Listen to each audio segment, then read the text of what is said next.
Welcome to the HMG Executive Leadership Spotlight. Here's our host, Hunter Muller. Hello and welcome to the HMG Spotlight. I'm Hunter Muller, founder and CEO of HMG Strategy. Excited and delighted to be here with you today. I'm here with Ken Piddington. Ken is the CIO of US Silica Company. Ken, congratulations on being a 2024 Global Leadership Institute CIO of the Year. Thank you very much, Hunter. Tell us a little bit about the company and your role. Sure. Yeah. So US Silica is a 120-year-old mining and manufacturing company that has its business split into two areas: oil and gas, where we do frac sand and last mile logistics, and then our industrial business, where we make about 800 products serving every industry imaginable, from construction to foundry to filtration to glass, solar panels, fiberglass, filtration for your beer and wine, and all sorts of things in between. So there's a lot of diversity in our product mix and unique operations. So I'm the vice president and CIO.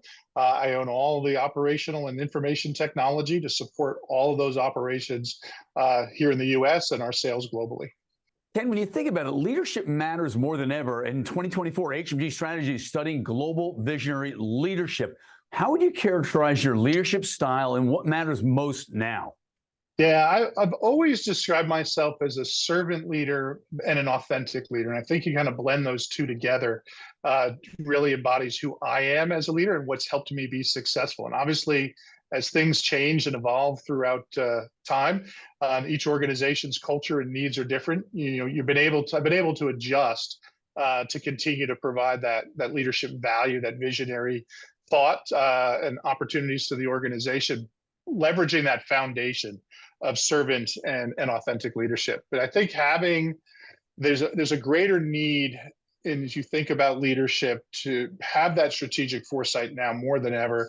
The ability to always has been to inspire through communication continues to be more important, and how you empower and delegate your people, because we've got such a diverse talent base and so many opportunities across the board for those people that they're looking for more. And the more you can empower and give them opportunities, inspire them to do good for your organization, I think is critically important. So I think the emphasis on strong leadership, is visionary leadership, as you described it, is critically important. And I think there's also got to be an element of inclusive collaboration. They want to know that they can follow you. They want to know that they can get together and understand how all of our inputs are going to make a difference. And I talk to my team a lot about, well, I'm not going to show up one day as Dr. Jekyll and the next day as Mr. Hyde. It's how do I bring that same person time and time again, but bring you in so that you can be a part of, because we need that diverse group of ideas and thoughts. And if you're not a leader who can kind of check your ego at the door and bring your team together, empower and delegate them, get them collaborating, I don't think you're going to be successful in today's world. Couldn't agree with you more. Teamwork really matters more than ever in keeping people engaged, resilient, and healthy. When you think of your partners, what's working for you now and what's always worked for you regarding engaging your partners? Yeah, I've always been a big proponent of creating strong relationships with my vendor ecosystem and building that true partnership. Just because I sign an SOW and buy your product or use some service doesn't mean we're truly partners. I need to figure out how to strengthen that relationship so that we can extract the most value and create that win-win situation. Years and years ago, back when I was CIO at Global Partners, I created a program called the Strategic Partner Program. It was about getting rid of the negative event-driven relationships that we have with our vendor community and creating innovative opportunities and extracting real value. And it started at the foundation of building a strong relationship. That concept has worked for me then and continues to work for me now. Obviously, it's continued to evolve and be tweaked over time as each company's culture and needs are a little bit different. The vendor community we're working with, the size of the organization has changed, but the core concepts of that have continued to remain strong and continue to be successful. Great insights, Ken. US Silica has some really interesting core values. Talk to us about the core values, why your CEO is so passionate about these, and what they mean for you and your team and your organization. Yeah, core values for US Silica is a really important piece to who we are as a company. We have 4 core values: safety, integrity, respect, and community. And we live and breathe it every day. I think, it's the first organization I've ever been at and seen many of my peers at, where it's more than just a poster on the wall. It's more than just 4 bullet points on a corporate intranet. We live and breathe them every day. We've got these really cool little wristbands we give out with the slogans associated with each one of them. We start earnings calls, have a safety update. Our town hall has an update around our core values.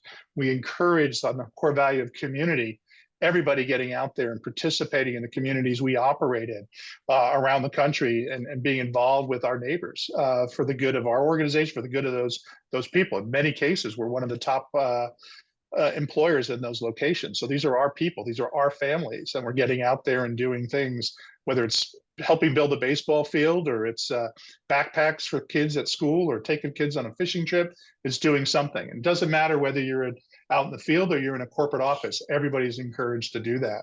And it's really made a difference. I think it's helped with the longevity of people at our company. It's helped make it easier for us to operate. We're a mining and manufacturing company, not something everybody always wants in their backyard. And because we are such good stewards in our community, I think it's helped the company. And it's a very important part, and one that you can truly see being lived each and every day at our organization. I love this, Ken. Now, talk to us about your success. The company's having a great year. Yeah, we announced our financials just last month, or end of 23, best years in the company's history. Lots of good stuff going on, in both segments of our business.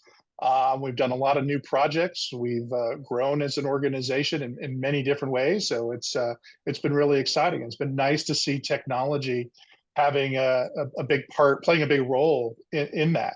It's not just been about the sales to customers, but what have we done to enable those? What have we done to make those things happen more efficiently and more effectively, make what I always refer to as our cash register work, understanding our role. We've done some really neat projects, consolidating some things from some old acquisitions and kind of getting us into one US Silica. We've been focusing on some new cool technology for our dispatch team on the last mile logistics with some mobile applications. And we've really dove deep now into AI and what I refer to as data intelligence. So there's some big, neat projects that have been happening. I think those have been good foundational components to the success of the organization. Ken, great being with you. Again, congratulations on being a 2024 HMG Strategy Global Leadership Institute CIO of the Year. Thank you very much, Hunter. Appreciate it. For more information, please visit hmgstrategy.com and keep up to date by following us on our social media platforms. Thank you.